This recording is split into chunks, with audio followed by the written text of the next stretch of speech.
Hey, what it do, people? Welcome to another episode of Over the Ropes Wrestling Podcast. This is your boy JD, aka OTR. Mic drop in the building.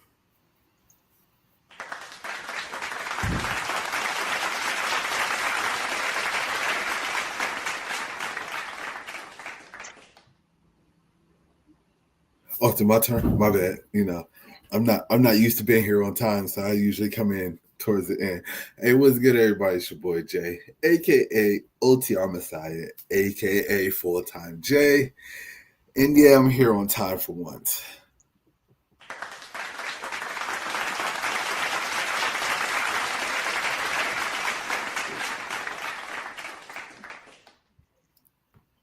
Hey, what's going on, everybody? This is your man Trey, aka Treyway, aka OTR Trey, aka Wednesday Night Trey, aka Watch Party Trey.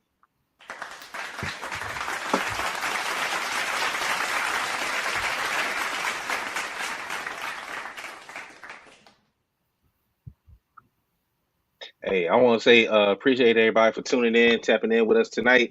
This QR code right here links you to our TikTok. Tonight's episode is episode 185. Getting closer and closer to that 200 mark. And this is our Saturday night main event predictions. Are y'all excited for the show? No. Damn. Damn. There hasn't been not one good Saturday Night Live since they announced it. So what about Cena getting retired? Who? Cena, your boy. Ass. How you do it? It was sassy. It was too sassy. Hey, let's not bring up old stuff, okay? JD, have you been excited by any of the Saturday night main events? Maybe in two the last year. I've been excited about them, but whenever they come through, they fall beyond short. Okay. Maybe two, but that's about it. It just felt like we had a Saturday night main event like 2 weeks ago, but I guess it's already been almost a month. It's been a month. Wow. Dang, yeah, because they said it. I saw it online. So it's been a month since Cena has been retired. This is it, bro. Like I didn't even know that they were having matches on Saturday Night Main Event. Like I thought all the matches that have been coming up have been for the Royal Rumble. Honestly. Oh, we gonna talk about the Rumble. Hold on, give me a second. Because how many matches? I don't know why I keep asking that. You know, it's like 4 matches, 4 or 5. It's always 4. Yeah. It's never 5. So yeah, we're gonna do our Saturday night main event predictions. Spoiler alert for those of you that are looking for a watch party this weekend. I told y'all on Monday when I streamed that if there is one, I won't be doing it. Don't look at me. Because me and OTR Messiah will be causing havoc in Houston, Texas this weekend. Be snowed in. Mic drop will be snowed in, but you're in South Carolina. Is it gonna hit y'all? It's hitting all the way from Texas over. I don't watch the news. Hey, sorry about that. Hey, as long as I get where I need to get to, I'm straight.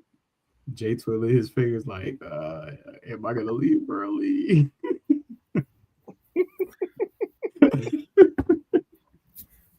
But yeah, if my job don't do a watch party, y'all gonna have to catch us on the catch us at the Rumble. Mic Drop's not doing a watch party. Okay, guys, listen. I'm not about to go through this chaos and mess it up with setting up the stream and setting up the backgrounds, and it's really not that hard. Listen, I've watched watch parties. I've seen where the attentive factor is. I don't have the patience for it, and I'm a family man on the weekend. So guess what? Y'all won't catch me. But this is our family. Our subscribers are our family. Yes, extended family. Therefore, you will get extended into Royal Rumble. Well, shout out to everybody that watched me on Monday. I'm looking at the numbers. It looks like I got about 105 of y'all, so appreciate it.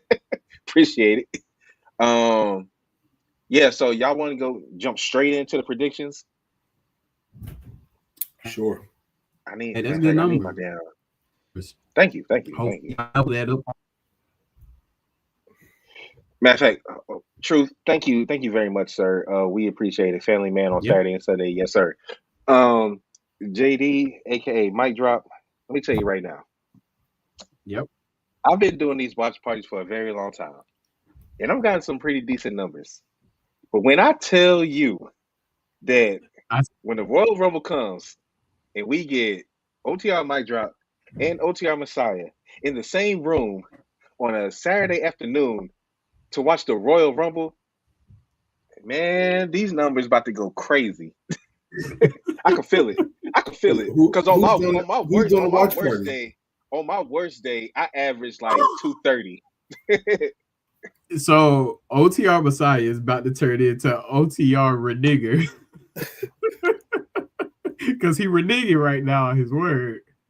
Don't worry about it.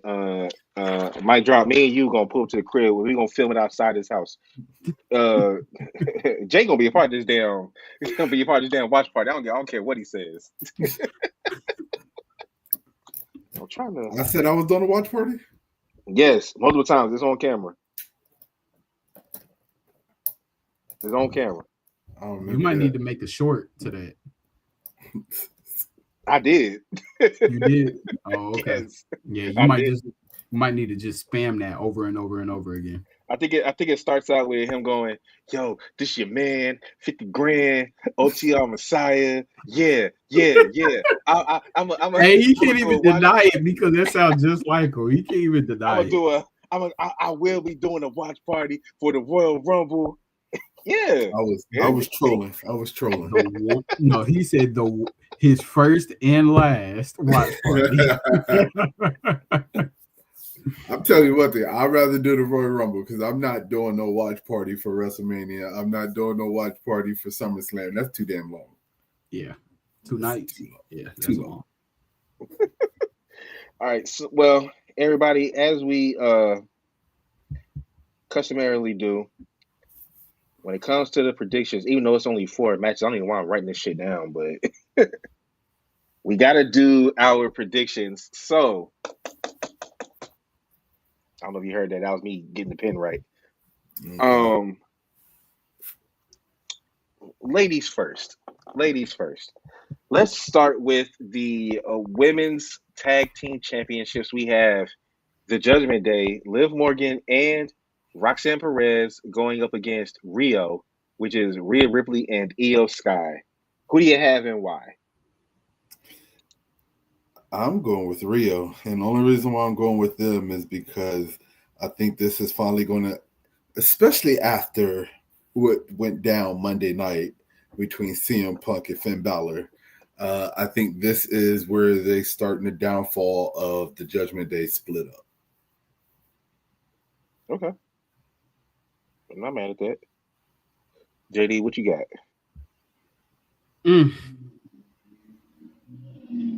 I'm going to go with Rio too. Some of it has to do with Monday. A lot of it has to do with what could possibly happen the next week. Definitely going to be a lot of rifts. Anytime you have factions with multiple members that's of the same gender going into the same type of match, especially the Royal Rumble, is definitely a lot of underhanded stuff that happens, especially just every man, or in this case, every woman for themselves. So I'm going with Rio. Okay. And as much as I love me some Liv Morgan, I'm going with Rio as well. I believe that based off of what we saw on Monday, as you said, I think Raquel is going to try to interfere to help, and I think it's going to backfire because I'm under the belief that Liv Morgan is going to win the Royal Rumble. So I don't see her being a tag team champion when that happens. Mm-hmm. I've seen a lot of reports where people think that Saturday night's main event could be where Roxanne turns her back on Liv. I don't think it's that early. I think if something happens, I think that some shit is going to happen in the Royal Rumble with the three of them. Yeah. So I think that's where they're going to wait for it to happen. I mean, I just think, I still see yeah. Raquel. Go ahead. I still see Raquel interfering. I just see Stephanie get. Do they have a match? No, because Stephanie is still technically hurt. Raquel said that Okay. on Monday. I see her still coming back at Saturday Night Main Event, helping Rio out by getting rid of Raquel in some type of way or fashion that gets Liv or Roxanne distracted to let Rio capitalize for the win. Shit, honestly, I could see it being on the same type of shit they was on a couple weeks ago, where they had the win and then Raquel, for whatever reason, jumped on the rope anyway and got the referee distracted to where he missed the count. And the last time, Liv had to pull her off the rope and smash her face on the apron to get her to let go. So I don't know, but yeah, either way, Rhea and Io, I don't think they dropping it. But all right, Truth says Rio for the win. I don't see the Rio tag team lasting too long. I don't know if they start teasing a breakup during the Rumble because they're both going to be in there. Nah, I think their chaos happens at Elimination Chamber. I was just about to ask, do y'all think they'll even have the championships going into the Rumble? I think they either lose it before or after. They're going to go into the Rumble as champions. Yeah. I think they're going to lose the championship after the Rumble. They have more enemies than they have friends, so I see them still being somewhat of a united front in the Royal Rumble. They're dropping those titles to Nia and Lash. Okay, so from what I'm looking, it's looking like it's about to be a 3-match card. Get the hell out of here. I'm only seeing 3 matches. Let's go with the next match, which is Cody Rhodes versus Jacob Fatu. Who y'all got? Neither. It's going to end in disqualification. I think it's going to be Drew McIntyre that's going to come out and interfere in the match. Why would he do that when there's a fatal 4-way to determine his next opponent? It don't matter. They got a feud, so I think it's going to be. I think somehow, some way, Drew's going to interject himself in this match. All right. Excuse me, JD. What you got? I have Cody Raheem Rhodes.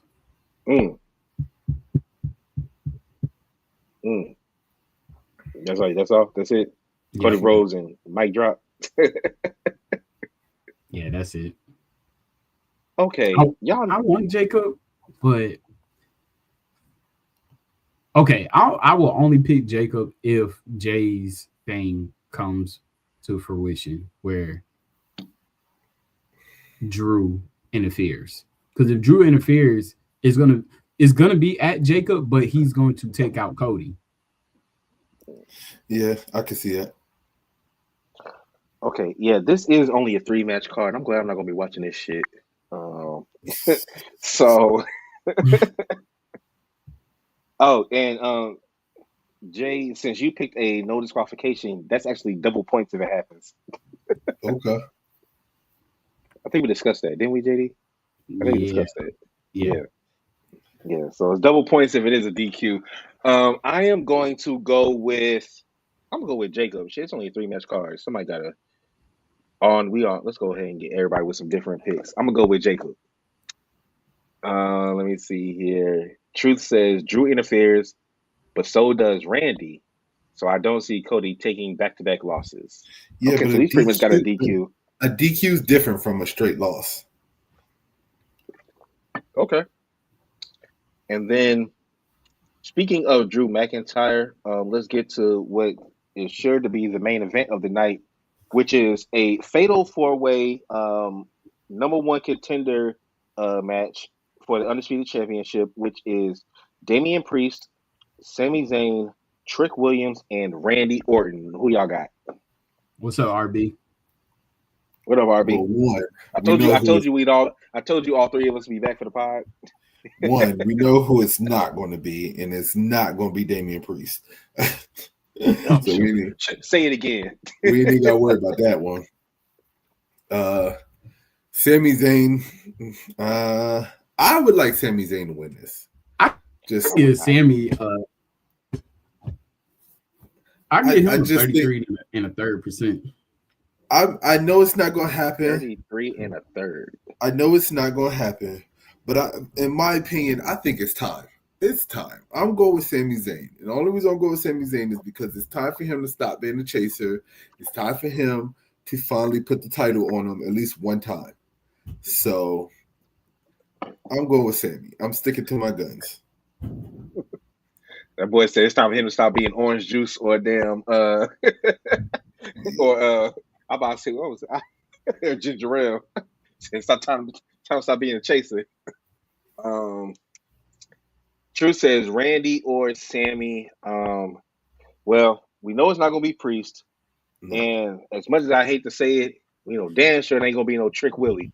No. I'm just glad that he got the opportunity to be in the Fatal 4-Way. RB, I'm glad you're here because we will be talking tonight about Triple H making it a point to showcase some black talent going forward.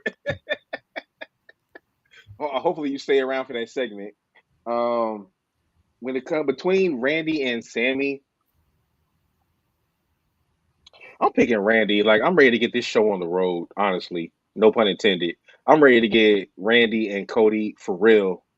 Not just a one-off match at the King of the Ring. Like, I'm ready to get it done. Like, so I'm gonna pick Randy for this. All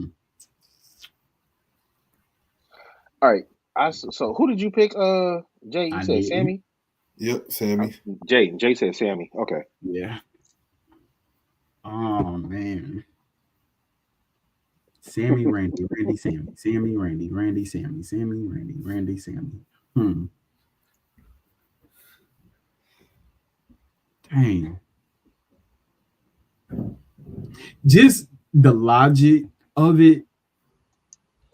The logic says Sammy, right? And only because I don't know what direction they will go with Randy for the formidable future with Cody not having the title, right? And I'm trying to draw up a breakdown is if Randy was to get the title, does Cody turn heel on Randy, right? I'm trying to have that make sense, but it's not clicking right now. You always could play the long game with this underdog story with Sammy. It's always a long game with it. But what does make sense in a certain playing field is if they want to run this back, like we mentioned last week with Roman and Cody, number 3, would it be interesting if Roman took the title off Sammy? True, because as we talked about last week, the rumors are that if they do want to do Roman Cody 3, that Roman is going to take the title off of Drew. Yeah. But it'd be interesting, and it'd be a callback to the bloodline. They love doing callbacks in this company. A rematch, but this time Sammy is the champ and Roman is the challenger. That'd be interesting. Hey, Truth makes a valuable point about Royal Rumble in Saudi and Sammy getting the title shot. Boom. Truth, you did it. I'm going with Sammy. You just made it crystal clear. Okay. I'm not mad at that. You made it crystal clear. RB says, I think it's time for Cody Rhodes to turn heel. He done everything he can as a babyface. Roman Cody 3, yuck. Yeah, everybody's calling for Rody to. I mean, I said Rody. Everybody's calling Cody. He said Rolly to go heel so soon. People got to also throw in the factor that Cody right now is the face of the company. Yeah, and until they can put another baby face in that position that can take over that role, Cody's not going heel. Yeah. So as of right now, I don't see Cody Rhodes going heel anytime soon. And you know me, like I've been calling for Roman to go back to his Menace days. Yeah. we don't need a long title run for him to do that. It's not gonna be a long title run for if No. Roman wins the title. I think Roman holds on to the title until SummerSlam, and then he loses it night 2 of SummerSlam or some stuff like that. Yeah. Okay. Well, ladies and gentlemen, that has been your Saturday Night Main Event predictions. It's only 3 matches this time. Like, come on now. It's 2026. How y'all going to start? I'm gonna do a watch party for it. The first, I mean, you might as well. It's only be 30 minutes. Shut up, Jay. How are you going to do your first event of the year and it's only going to be 3 matches? Unless something happens on Friday and we get a 4th, this is what it's going to be. We're probably going to get a 4th match on Friday. I guarantee you we're going to get a 4th match on Friday. Let me see. Truth says Cody has to lose and go away for a while to turn heel. I think so. I agree with that. All right. So does that mean that he loses to Jacob and goes away until Mania? It's still too soon. The time off? It's still too soon. Like what? Like how? If he does lose and go away, what do you think the time frame should be for him to be gone enough for us to kind of miss him and then him return as a heel? The Friday night SmackDown before WrestleMania. So he misses Mania and comes back like in the middle of the year. He don't have to miss Mania. He could pop up Friday night and then they could put a match together. So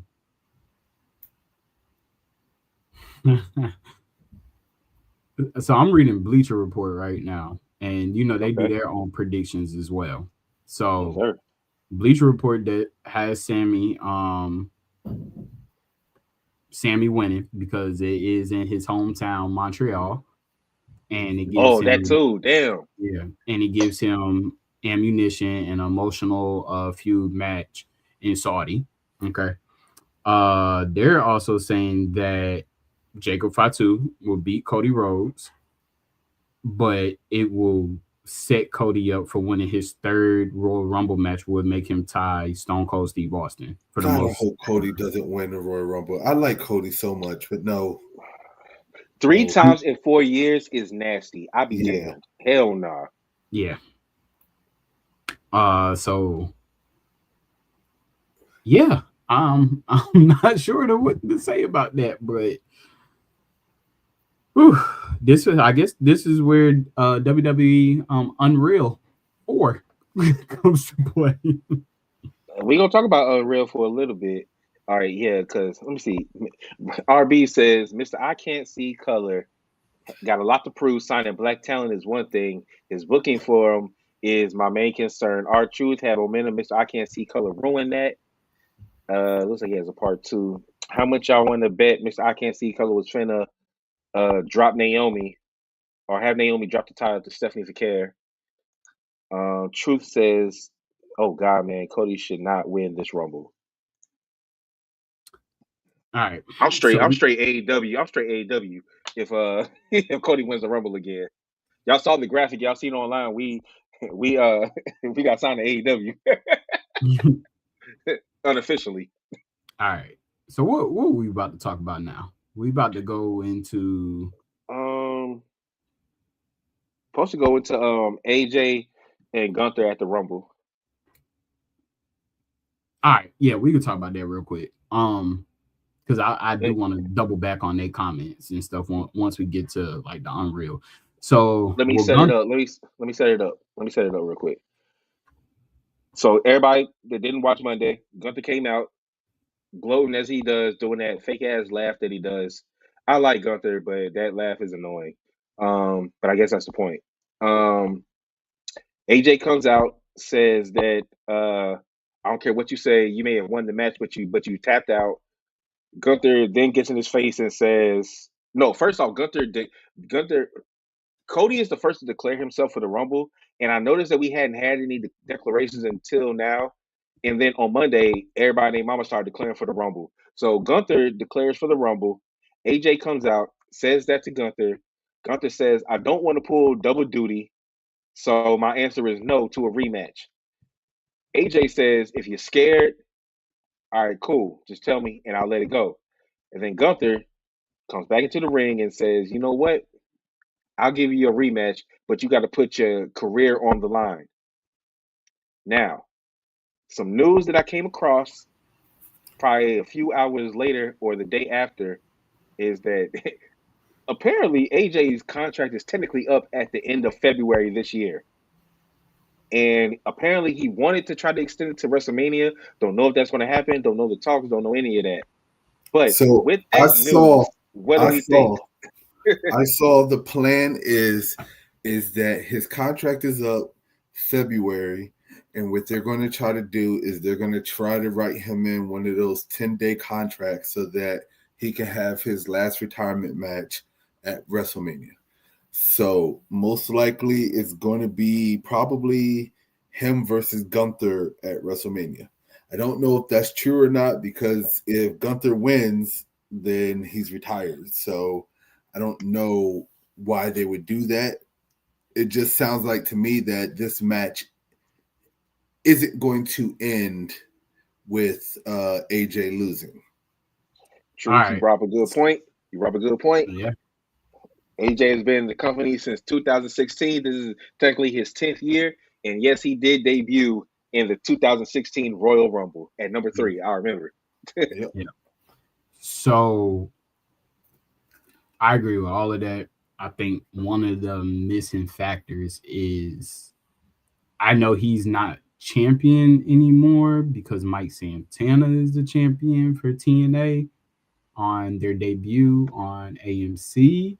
But the interaction that AJ had with Kazarian gave me some indication that AJ might retire from WWE, but I don't think he's gonna fully retire because he might do a little stint with TNA because TNA is passing out 6-month contracts. Oh, we're gonna talk about that too. T and freaking A. I ain't never heard no 6-month contract, but I mean, but you gotta think about it though. It actually makes perfect sense because he retires from WWE, goes to TNA, gets the title, runs it for 6 months, drops it, and then he retires from TNA, and then he's done. Yep. So I can definitely see that happening. Yeah.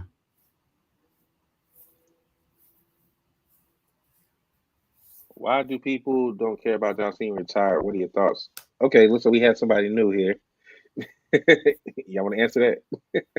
It's not that we don't care about John Cena. We did a whole segment on John Cena. It's the way the match ended for a lot of us. The sassy. I love that. I'm not one of the all of us.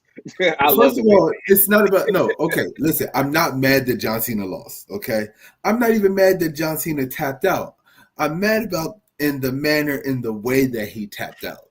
That's what I'm mad about. If he was going to tap, at least sell it. Okay, sell the tap. You wanted him to tap out like damn. You wanted him to tap out like John Moxley. He was getting choked out by that chain. I wanted him to at least make it halfway believable. The tap out that he gave was like, all right, I'm tired. I'm ready to go backstage. They gave you the Star Wars reference as to why he tapped out. Anyway, the tap out was sassy. That's our thoughts.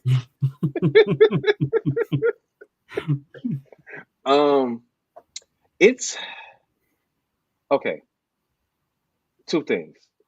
A part of me feels like it's really like WWE. That would be a crazy shock factor if AJ really did end his career in like 2 weeks or like a week. Actually, so it'll be in a week. But I have been calling Gunther the career killer, and I'm saying it now. You heard it first on this podcast before y'all heard all your other favorite podcasters saying career killer. Trey said it first. Gunther is the career killer, and that'd be wild if he retired AJ a month after retiring John Cena. Yeah, but you got to think about it. Gunther's doing a part of me says that it can happen. A part of me says that it can happen, but I'm not sure. He's doing the same thing. I'll wait till next week when we give our predictions. Randy Orton was the legend killer. Gunther is the career killer. You know what I'm saying? I'll be right back. It's the new version of that. Hey, no problem, man. We always try to answer the questions for our subscribers. Yeah. listen, Gunther could go on this spree with killing careers, right? There's one person who he'll run into that he's not going to do it. They've already gave us a synopsis. He'll take out John Cena. He'll take out AJ. He take out Brock Lesnar at WrestleMania, right? He's going to have to come up with Randy Orton, who's not done yet. Randy Orton will tap into that legend killer, and it'll be career killer versus legend killer. And he's not beating. I think that's where I really do think that's where they're going. I really think that they're going career killer versus legend killer. I'm 100% on the board with that. But Gunther versus Brock Lesnar, I don't think he's beating Brock Lesnar, let alone retiring Brock Lesnar. So I don't even know why they're going this angle. SummerSlam is in Minneapolis, right? Yeah. I'm just saying, I don't know why they're going this angle to put Gunther versus Brock Lesnar with all these people that he is ending their careers when it's not going to be Brock Lesnar. So Brock Lesnar, of course, like the company man he is going to be the one to end Gunther, basically, is the route that they're going. Yeah, I'm not rolling with that. I'm not rolling that Brock is going to end Gunther. Brock is about to retire this year. I don't care. Like, all the reports are Brock is damn near 50 years old. I don't think he's going to be like Rey Mysterio and wrestling at 50. I think that this probably will be Brock's last year. He only shows up wrestle now. Brock shows up 3 times a year. 3 times a year. He can do this for another 10 years if he wanted to. 3 times a year. But he's not. He's not. He has to look. We don't know what the hell Brock is doing on that farm, eating them cows and them steers and whatever the hell he be doing. Like, he has to get himself in video game shape. I'm surprised they didn't call him for a Street Fighter. So one, I have to disagree with you. Thank you, Brock Lesnar does not have to be in game time shape.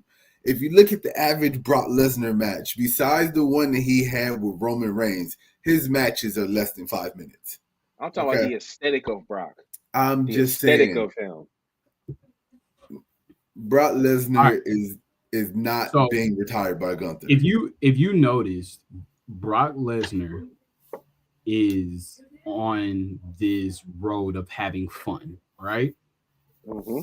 He's having fun to the end of his career. So everything that he's done has been fun to him. He's tripping, falling, he's making light of everything. Like, Brock Lesnar, I don't think he's staying around. I think that this is it. Like, we're going into a phase of this certain era is about to be done. Yeah. We're getting into that phase. I'm not exactly sure. I think Randy Orton will be the Ric Flair and Hulk Hogan of the WWE once. He already is. Well, yeah, but when you still got CM Punk in the mix and stuff like that, I'm just saying when the big timers like him, John Cena, Randy Orton, like they came into the era at the same time, right? They came out of OVW, they came in around the same time, and all Randy of that. About to be the last man standing. Yeah, pretty much. He's about to be like the official OG. I agree with what you're saying. I get what you're saying. I think we all know that when it comes down to Randy, right now he's tied with Triple H when it comes down to titles. He's 2 away from tying with John Cena, but we already know that he's not going to get those 2. No. So I think he's getting one more. That he's going to break the tie with Triple H, and he's going to pretty much put himself in that 3rd place between John Cena, Ric Flair, and Randy Orton. So is he getting one more title match? Yes, he's going to get one more title match. I don't think Randy Orton is going for another 3-4 years. I think Randy Orton might be done, not this year, but probably next year. Okay, I'm about to say, so you think he's done in 2028? I'm saying he might be done in 2029. Do you think that's 3 years? That's another 3 years. He don't show up as it is. I mean, I don't know. You never know with Randy. I mean, it's hard. Randy's a hard one to judge. Like, honestly, really. I mean, you can go as long as you really want to when it comes down to wrestling, as you can see from some, hence Ric Flair. I mean, we all saw what happened with that. I ain't even gonna do Randy like that, because I'll be damned if he gets to that point. No, I'm trolling. I'm trolling. I'm just saying is that we don't know how long Randy Orton is going to go for. I could see him leaving next year, late next year. Yes. RB says John Cena and Mr. I Can't See Color, aka Triple H. Absolutely yes, but Ric Flair, hell no, brother. Fabry, just want to answer your question. You said Roadblock. Are you referencing Roadblock who wrestled in WCW in like the late 90s? If that is, we probably didn't pay too much close attention to him as we were kind of on the children aspect of watching wrestling during those days. So I know my boys, they watch WWE. I can't say what they used to be, but they watch WWE. I watch WCW, but I was more of a Goldberg fan within that era. So we were kind of on the young aspect.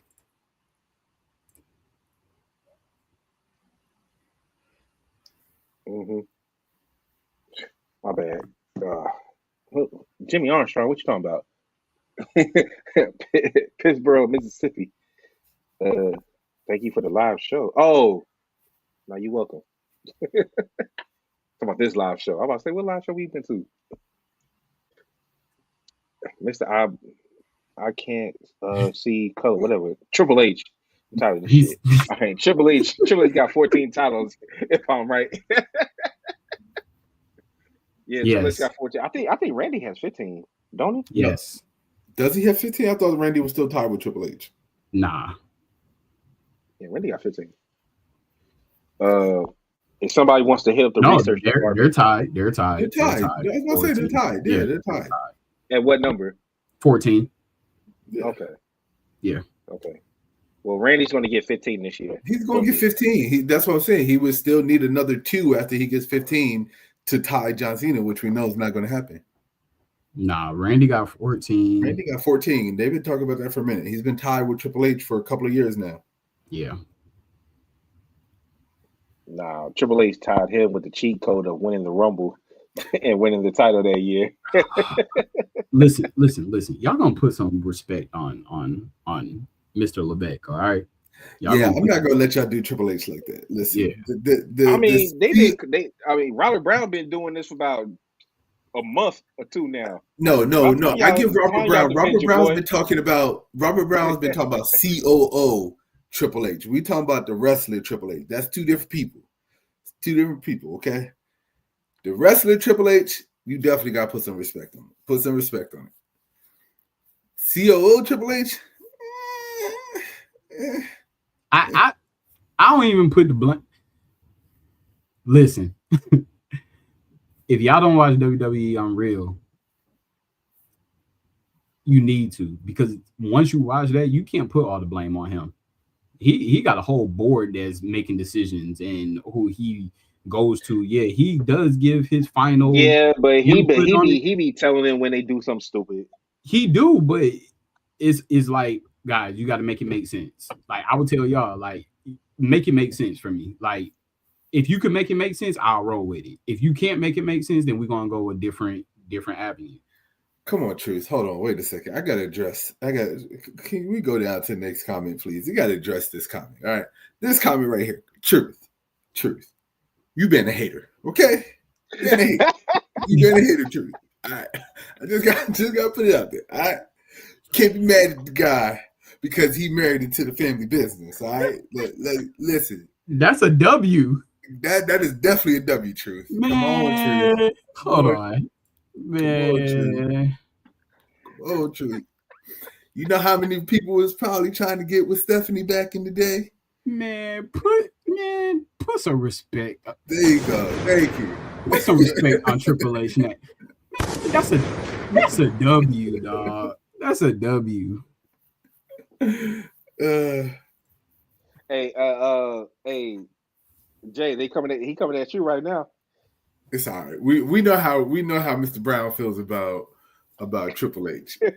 He can't even call him Triple H. That's how bad it is. All right. He's so pissed at him. We see the level that Robert Brown has for Triple H. And that's all right. I respect it. Everybody has their opinion about somebody.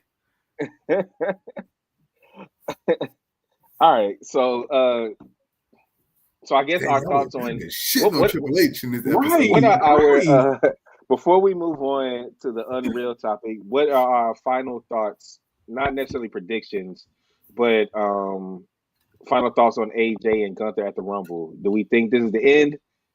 We can Yeah, get into particulars next week. I mean, yeah. after the way that y'all broke it down, this might be the end for AJ in WWE, but I'm pretty sure if he does lose, I think the scenario is going to play out like y'all were saying, is that he's going to pop up on TNA. Mm-hmm. I see that might be in the scenario. Yeah. Okay. Yeah, I can roll with that. All right. So WWE Unreal Season 2 came out was it yesterday, I think? I think On it started. Netflix. Yeah. And I've only watched the first 2 episodes. I'm Mm-hmm. not well, Yeah. how many episodes is Yesterday. it? Like 6? I haven't even started it yet. I But watched I've the been first seeing 2 clips. episodes. I've been seeing All right, clips.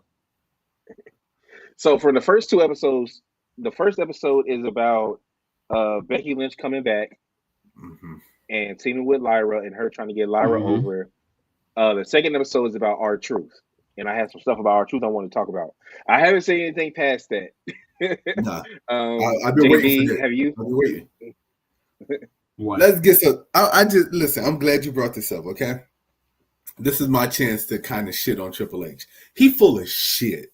Whenever he was talking, he full of shit. All right, there you go, Robert Brown. Triple H is full of shit.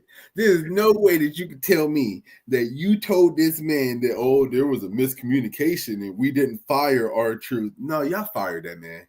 Y'all left that man hanging. Y'all left that man hanging. And so what you think he had? So you think he had Jesse James co-signing for him?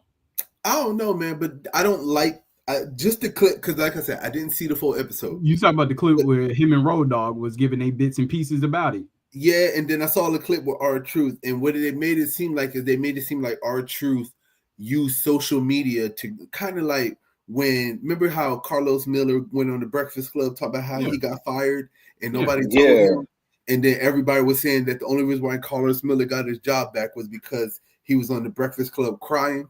Yeah. They kind of made it seem like that's what R-Truth did to get his job back in WWE was he went on social media and started crying, and then the backlash forced them to re-sign him. I mean, the shit. I mean, I look at R-Truth doing the same thing as what's his name was doing, was using social media as his benefit. Scarlett and Cross. And Karrion Cross. No, but they left that man. I swear to God, they left that man on red. I promise you, they left that man on red. That's the way. That's the vibe. Shit that got me. The shit that got me was when they had the scene on Unreal where they had Road Dogg in there talking about some. Well, just let me be mad then. Just let me be mad. Y'all letting him go. That part got me.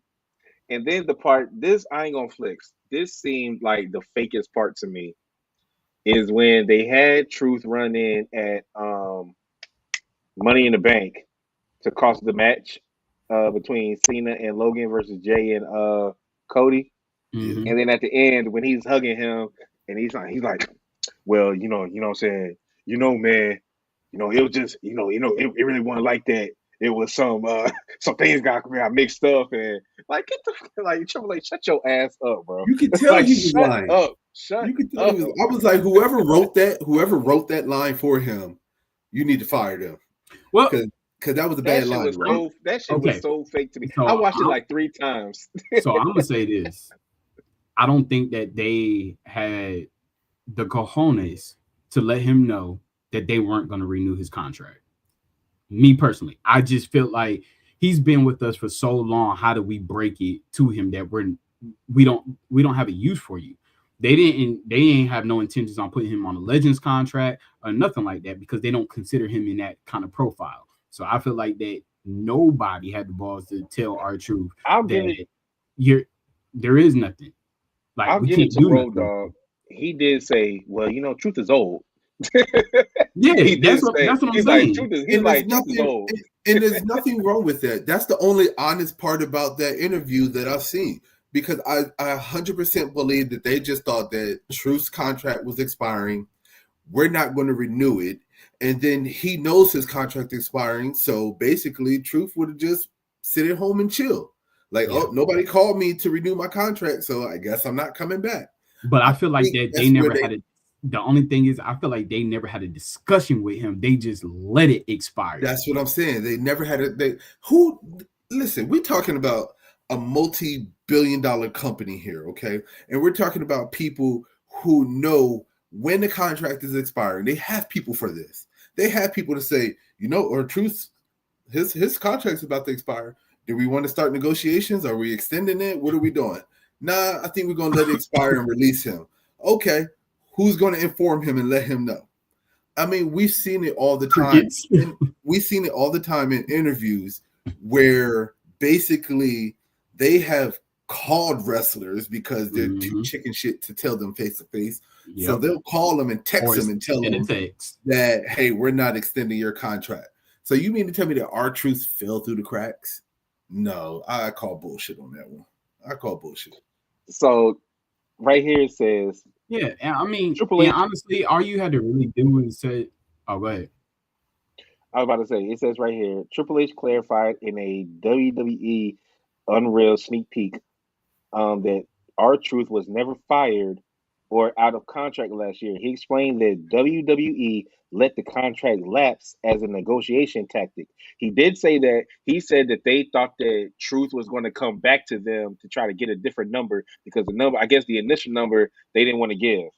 So they let it lapse due to a negotiation tactic due to a gap in financial expectations. But Truth interpreted that as him being released. Truth admitted he was hurt by the miscommunication, stating he thought he took it as he was being released. Hey, listen up. I ain't from here. Trey ain't from here. Jay ain't from here. That's some Carolina bullshit, okay? Carolina people think like that, all right? Listen, and I'm just going to have to say this. Your interpretation is your interpretation. If you interpret that them letting your contract expire, you've been in this business for so long and you've been in multiple businesses. You know how contract negotiations work out. Truth, you were the funny man of WWE. I feel like that WWE wanted to get away from the comedic aspect, right? The fans love the comedic aspect from that certain individual. You know how negotiations work. I don't feel like that he was on his A game with contacted them, so they didn't contact him anymore. Let me ask you a question. I do think that it's part of. I do think that part is Truth's fault. Yeah, he should have paid attention and realized that they're not firing you. They're letting your contract last because y'all just can't come to terms on the numbers. He jumped out the window and said, I got fired. I did a whole video. If y'all want to go check out social media, I did a whole video about R-Truth getting released. And it turns out he never got released. Let me ask you a question. Is Truth under contract with WWE right now? I don't know. Yes. He is. Okay. He is now. I promise you, when Truth is finally out of his contract and he's no longer in WWE, ask him that same. I want somebody to ask him that same question again, and I guarantee you won't get the same statement. Yeah. That statement that he made right there is a statement from somebody who's under contract and don't want to mess it up. That's bullshit, because that's not the same shit that he was hollering when he was on social media. No. He thought that he got released, Jay. No, he thought he got fired. There's a difference between being released from your contract or not being renewed and being fired. Release is just a nice way of saying it. Bro, that's just a nice way of saying it. I don't care what anybody says. At the end of the day, yeah, JD, turn around. Listen, the contract negotiation, my ass. You mean to tell me that if nobody from R-Truth's people reached back out after your negotiation tactics, and you just say, "Oh, well, we haven't heard from Truth." Listen, you get released, you might get a severance package. Being fired, you're not getting nothing. I don't believe nothing that they say. I think that they used it to their advantage to try to get rid of R-Truth. It worked until he went on social media, and then next thing you know, they started to get the backlash, and they backtracked. Yeah, you got to prove. Remember during that tag match where he returned, the crowd was chanting, "We want Truth." Exactly. They deboed the whole show. Yeah. So, all right. Well, besides the R-Truth part, because I know we went kind of ham on that. All right, so let me just get. I'm just get your. I want to get y'all's overall view on. I just want to get an overall view on Unreal in general. So this is season 2 now. I feel like from the first 2 episodes, I feel like we're getting a little bit more insight into what's going on. Apparently, I read that they've been approved for a season 4, and that's going to focus on Cena's final match. The number 3 is Number three. Number 3. yeah. But what's y'all's take? Do y'all still feel uneasy about Unreal? Do you Okay, like it? Do so you think they're still giving too much away? What are y'all this is thoughts? okay. So this is my question to y'all. Do y'all feel like Unreal takes away from like how we look at the show, how we view the show now? No, and the only reason for me I say no is because we don't know how much of Unreal is really filtered and is really real. And that's the problem that I have with Unreal. That's why I don't really take that show to face value. Because they playing us? Not necessarily, but I think that they're taking some of the situations and they're spinning it. I mean, what reality show that we've ever watched has been 100% real? Give me a Unreal with people who have been released and give me their aspect. You can't do it because technically they're not under WWE contract. This is WWE Unreal. So to Jay's point, like he said about R-Truth, all these statements are not when people were out of contract. These are all statements with people who are currently under WWE contract. I will say this though, when it comes down to Unreal, I have to say I disagree with Robert Brown with you on that statement. And the only reason why I say that is because it is kind of cool to see the aspect, let's say last season, of how they went about the decision to put Jay as the WWE champion at the time. You know what I'm saying? Like, yeah, just like the real question. The real question with out. him was him winning the Rumble. That was the controversy. So I like they wanted him to win the Rumble. I like the fact that we get to see it after the decision has already been made. So that it's part, not like that. This is going on during what we're seeing live. We're getting the backtrash of it. It had already happened months ago, and now we're like, oh, so that's why they did that. Oh, so this is why this went that way. Like now we're getting the whole aspect of things that happened months and months and months. Because you get the aspect of we saw the board, right? Yeah. We talked about last season. We saw the board and we saw the direction that they were going with WrestleMania. And we saw the matches that they were planning on putting on WrestleMania. Out of that entire board, they kept 3 of those matches? I think it was. Yeah. Like they completely changed. So I like that aspect. I like that you can see like what they're thinking about and the route that they want to take, but it didn't go that way. They completely switched everything up by the time we got to WrestleMania. And this is the thing. Like we talk about Triple H and stuff like that, right? But one thing you got to understand is that still to a high extent, we're getting good product, right? And so when we watch Unreal, does it make sense of what we're catching right now? Like to me, it's like I'm still watching it, so obviously I don't have a problem with it. You know what I'm saying? And like when we saying like Triple H this, Triple H that, Triple H this, and then you really get a backstage. A lot of these wrestlers are making decisions, and he's like, you know what, I like that. So these are the decisions of the superstars too. So it's not just always on him.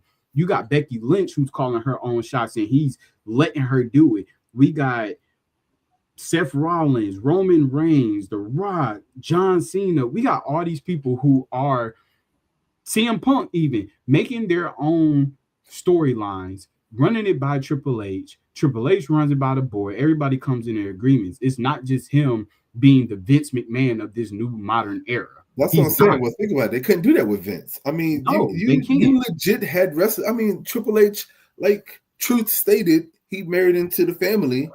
And we've seen clips of where Triple H got fined by Vince McMahon for going off script. And he married into the family. So Vince didn't care who you was. You went off script and you went against whatever he did and he did not like it. He was going to fine you for it. Yep. So I do like the aspect of Triple H giving a little bit more creative control to wrestlers, especially in some situations to where they might have to wing it. So, I mean, there's nothing wrong with that. And all of those wrestlers were kiss ass to Vince. There, I said it. Okay, they were the token boys. They were the golden boys. They were the ones that were making $15 million, where your average wrestler was making $1 million. Those were the only individuals that could run it by. It was the ones who was kicking Vince McMahon's ass on every fucking Monday, like Stone Cold Steve Austin. Stone Cold even said that he told Vince that if you want to get this product, you got to stop clipping my segments and let me do me. Guess what? It worked, but that's one of the only individuals. There was Stone Cold, maybe The Rock. The Rock kind of fell in line, but The Undertaker. But a lot of them all was like they had to come at him correct. So it's really about how you come at him. Yeah, but even The Undertaker got fined.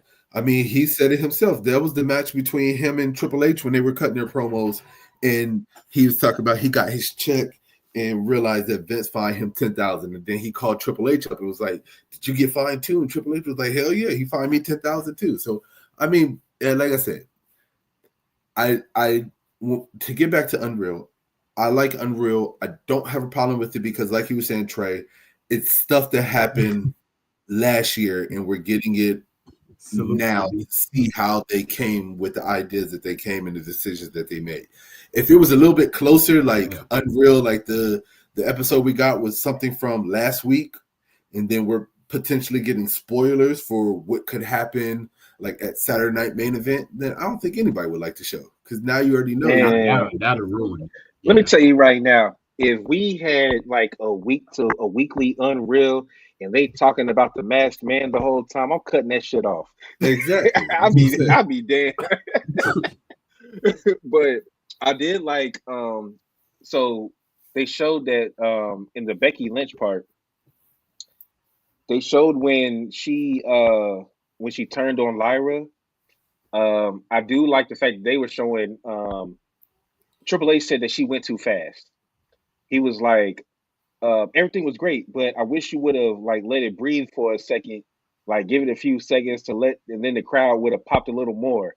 Like I do like that kind of aspect because they're kind of showing you how, like, because honestly, if we get an Unreal about Maxine Dupree versus Becky Lynch from Monday, the way that Natty was beating her ass for like it felt like 20 minutes is crazy because she was beating her so bad and so long. I was like, okay, this is kind of getting crazy now. Then they cut to Michael Cole and Corey Graves, and then they're like, oh my God, Natty is still going crazy on Maxine, and they showed that she's still beating on her. I was like, okay, what we doing here? Why are you beating her ass for 30 minutes after the match? Like that kind of stuff, I'm cool with. I haven't gotten to the part because I guess the part that everybody's really talking about is when Seth, how he fooled everybody. That's one of the episodes. And then I guess another episode is how apparently they got pissed at LA Knight for the finish of Money in the Bank. I haven't seen that episode. Boy, the freaking freeze frames on LA Knight's face, bro. Yo. I didn't want to watch too much because I don't want to spoil the episode for myself. So I haven't really watched the clips. But I do know that is something that everybody's been talking about is LA Knight kind of fucked up Money in the Bank. Hey. LA Knight is a new meme, y'all. He is a new meme, y'all. Trey, what did I tell you? Character change, right? Mm-hmm. I think that whole part of WWE Unreal has a lot to do with the way his trajectory went this way and then went that way. Because the look on his face said everything. And now he is a new meme. You will probably be able to look him up in your phone, and that's going to be the face that you have. Because that looked like a sad puppy or a sad little kid who lost his dog that morning or when he came back home from school. So I'm gonna watch the rest of Unreal. I might watch it tomorrow. But let's get to our last topic of the night. Do either of y'all watch or catch clips of TNA debuting on AMC? Yeah, because apparently, me and Jay talked about it. Santino claimed that them getting this TV deal will make them the number 2 promotion in the world? I think it will. I honestly, if they continue with, hey, listen, you can walk away all you want. At the end of the day, if they continue with this little side deal that they got with WWE, and you have your NXT stars showing up, and they keep doing this crossover, I could see it happening. Man, nah, fuck that, Jay. That shit was a 2-pack of ass. That shit was horrible. They got to work out some kinks. They got to work out some kinks. They only had 3 matches on that show. 3 matches. And then what was the unveiling of what's his name? Mr. Elegance, looking like damn Rico that was kicking it with Billy and Chuck. What else they have, man? Come on, man. This shit was ass. That shit was ass. They started out. I tried to do that with a straight face. Okay, you just completely crushed it for me. Thank you. They started out on a wave, and I don't know. Maybe it was just too much sand blocking the shore, but that wave collapsed, right? And it was at that moment that Trey's talking about that wave collapsed. I was like, "What the hell am I watching right now?" Like, I literally changed the channel and waited for the main event to come just to see if Mike Santana was going to beat Kazarian. Just give him some time. You talk about Genesis. That happened on Saturday. That was Genesis. Was Genesis. I'm talking about the debut. Genesis was a little bit better. That shit was. Nah, they didn't fight. Nah, they didn't fight on the. What was the main event on? What was the main event on the debut? I can't even tell you. I didn't block it out of my mind. I can't remember. You sure? Only thing, because they fought at Genesis and Mike Santana won. All I'm saying is just on the debut, we got AJ Styles came out. The Hardys came out. Mind you, TNA, shout out to y'all because y'all made the AMC app crash because everybody wanted to watch. So shout out to y'all for getting your people. But Sonya Deville debuted as Daria, her real name, whatever the last name they gave her. And then Cora Jade, now known as Elena Black, debuted. Mind you, yeah, you right. Sonya Deville only has a 6-month contract, and Elena Black only has a 1-year contract. It was like people talk about AEW, all they do is recycle WWE talent. I can't name one original TNA person that I saw on there besides Frankie Kazarian and freaking Moose and damn the rest of the system. Like, I don't know. Everybody else is WWE that got released. And then you only sign, and then the Inspiration fought on the debut. They lost their titles to the Elegance brand. And they talking about the Inspiration are about to leave. The Inspiration, y'all, is the Iconics. They talk about they about to leave and go back to WWE. So like, come on, man. And then they let go. They didn't renew the Rascals contract, and the Rascals they're in AEW now. They're in AEW. So I don't know about them being number 2. They might be a strong 7. They not better than NXT, so they can't be number 2. So what? But from what I just saw, and this might help them, Bully Ray is supposed to be doing a lot with them back after the debut. He's supposed to be hired in backstage and operating in the backstage as far as creative. Listen, at least the wrestlers on TNA can cut a promo. That's all I'm gonna say. Can they?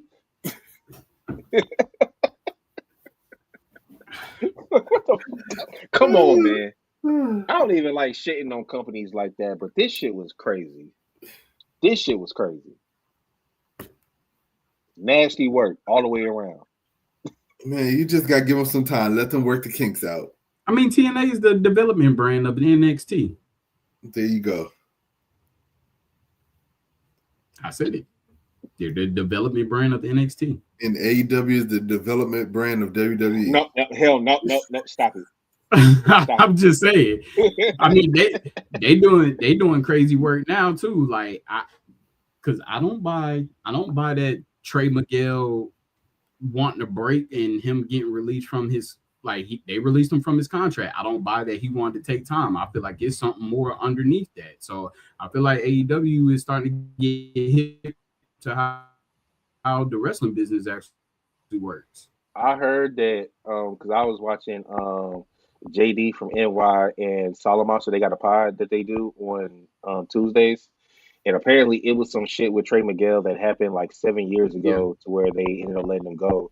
But AEW, Tony Khan was willing to look over it, but I guess some shit happened where he felt he had to let him go. But apparently that's what's going on with Trey Miguel. But JD, Mm. I have to get your thoughts on Wesley reattaching his locks. Did you see that shit? Because I was looking like, what the hell? He on some Fetty Wap. Like, what the hell? These fake ass dreads. But apparently it's So his hair, he and he just reattached them. so he did that when he came back to TNA to when he came back for that little stint. He wasn't under contract, but he came out to help the Rascals. Because I was like, didn't this man just had a little Bow Wow fro from Roll Bounce, and Yeah, then he he did. came back with his locks back Hey, in.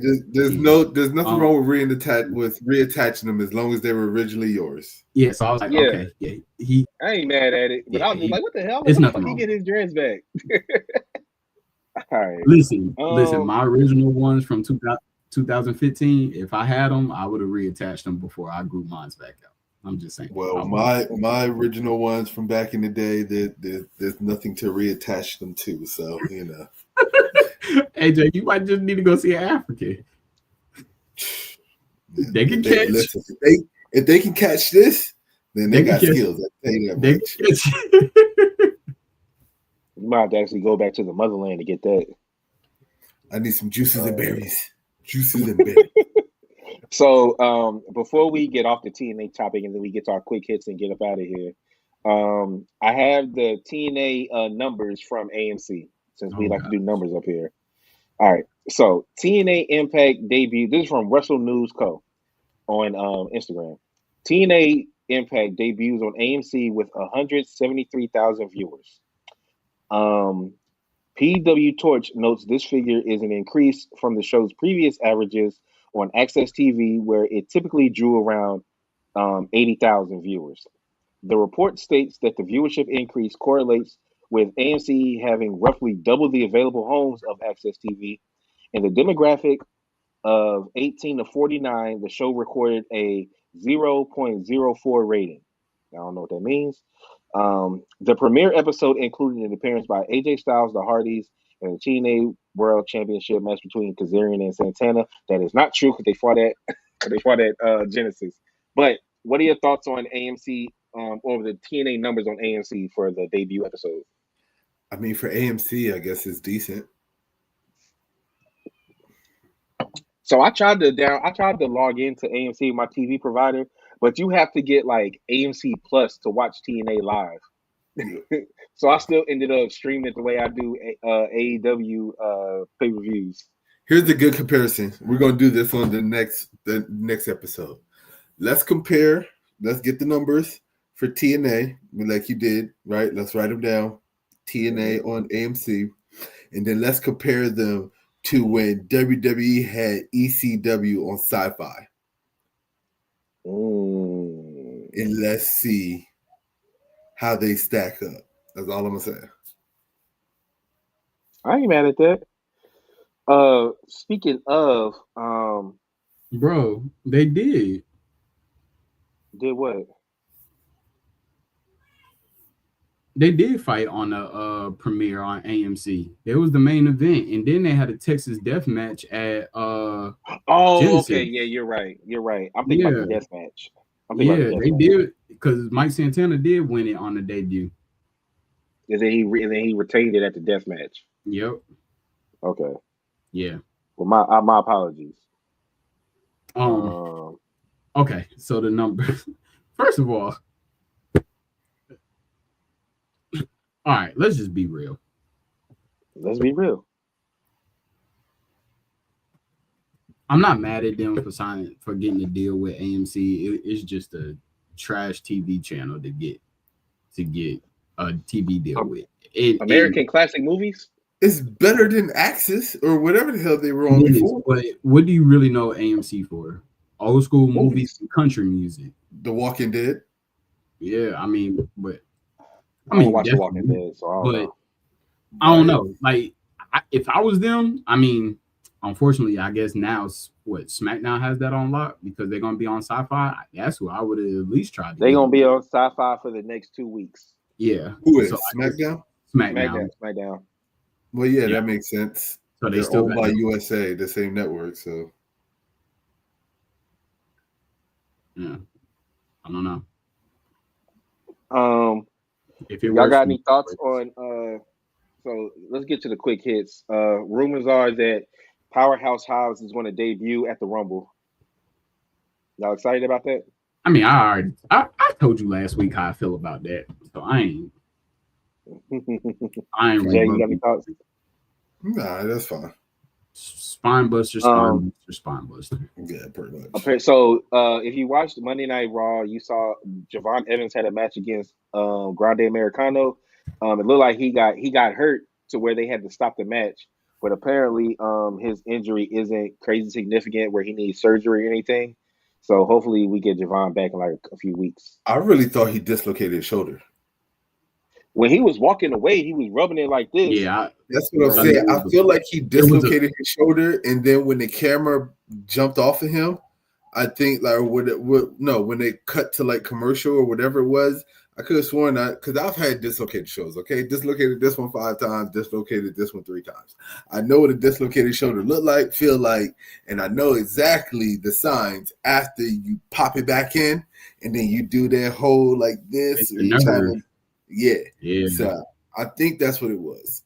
I said it was either that or he probably was that close from tearing his pec. Because he was also rubbing it right here. And I was like, ooh, he might have either pulled a muscle. I was like, I hope he didn't tear his pec. Because he was rubbing like right in that surgery spot that they usually reattach it. So I knew it was either one of those two. So this I have is about spears. I remember me and JD did I put a clip up on our YouTube and our Instagram about why does everybody do a spear. So they list 4 spears and put something next to it. So they said that Goldberg made the spear famous. Edge made the spear iconic. Roman made the spear cinematic. And Braun Breaker made the spear scary.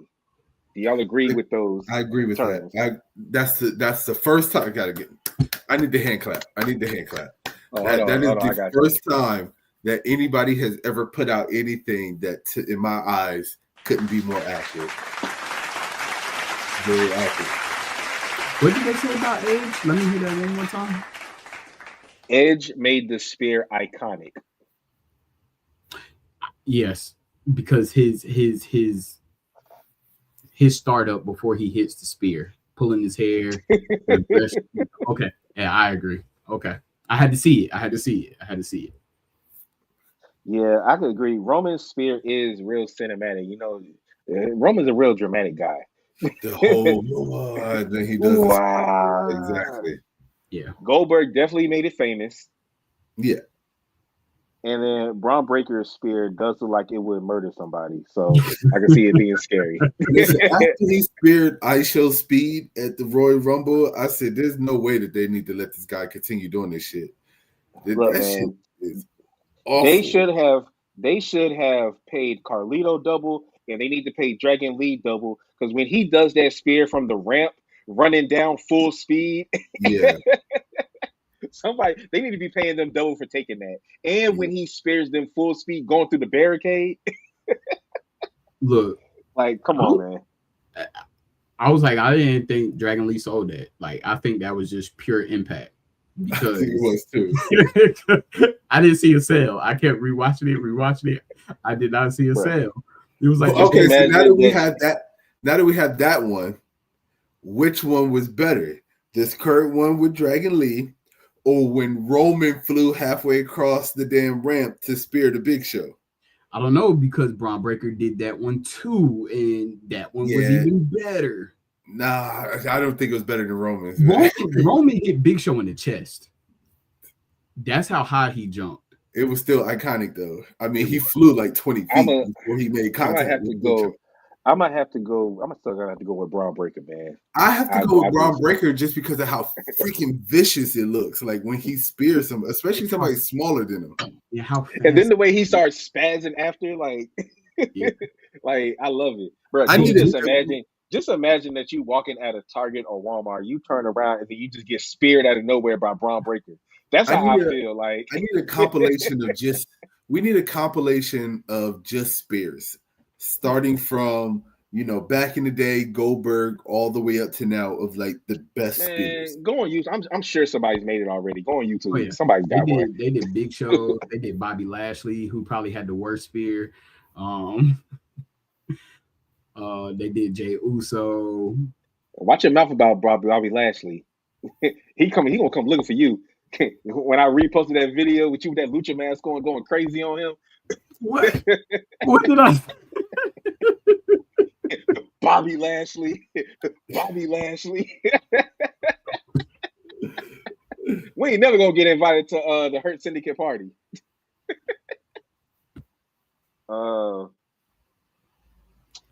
So they gave us some stuff that was supposed to be playing last year at SummerSlam.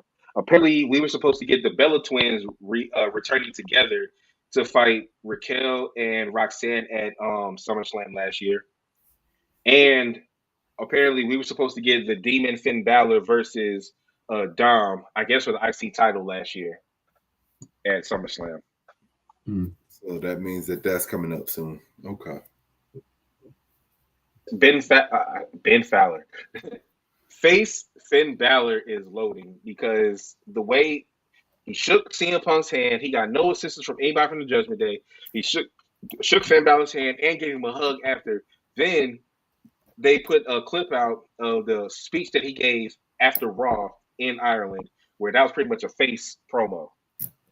Yeah, it's over. I told you it's over for the Judgment Day. With the Judgment Day, I don't know. It's looking like if they want to keep living Dom heels, then they got to kick Finn and Raquel out. They got to kick them out.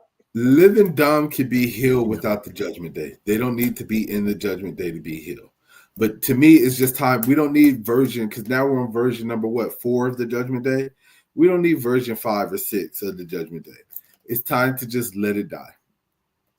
That's all I'm going to say. Let it go. Yeah, I agree. Roxanne decides to stay with Living Dom or not. I think she goes solo too. Because she's not going to agree with it. Apparently, Bullet Club is not dead yet. Apparently, they're still around in New Japan.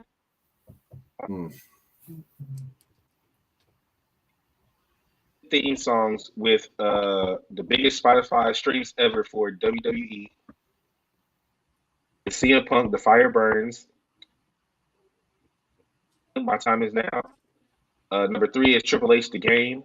Number 4 is Randy Orton, Voices. Number 5 is Batista, I Walk Alone. Number 6 is Rhea Ripley, Demon in Your Dreams. Number 7 is Roman Reigns, Head of the Table. Number 8 is Roman Reigns, I Am Greatness. Number 9 is Shawn Michaels, Sexy Boy. And number 10 is Jey Uso, It's Just Me, Oos. Okay. Stream on Spotify. I have 2 of those songs that's on my Apple playlist. I'm not mad at it. Persephone from CMLL, she signed with AEW after a full court press from WWE. She decided to sign with AEW instead.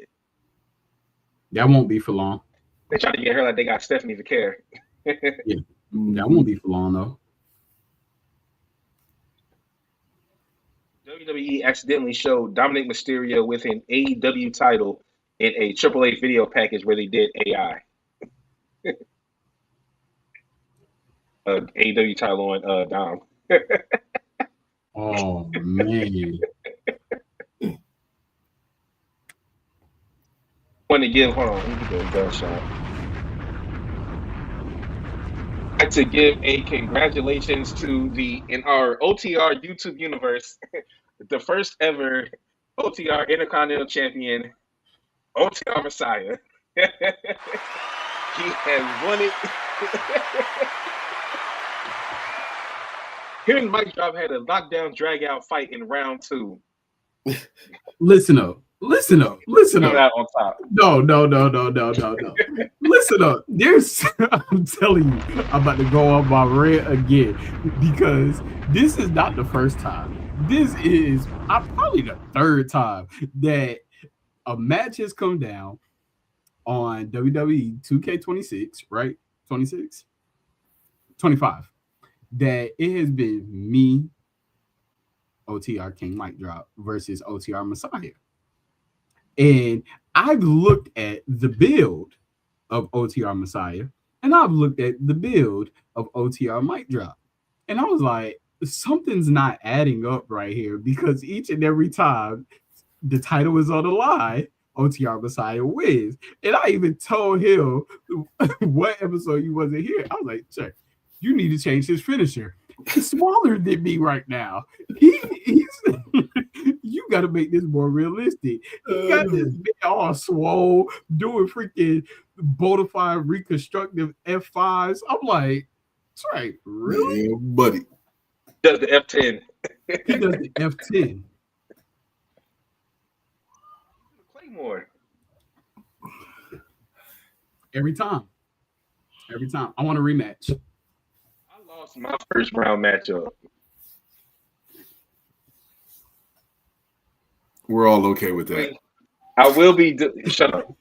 I will be doing I do have a Royal Rumble with a special twist at the end, I believe. So we can finally get the title off of Fade Mitchell. He does not need to be walking around with our championship. He keeps winning. This is a computer, by the way. So the computer.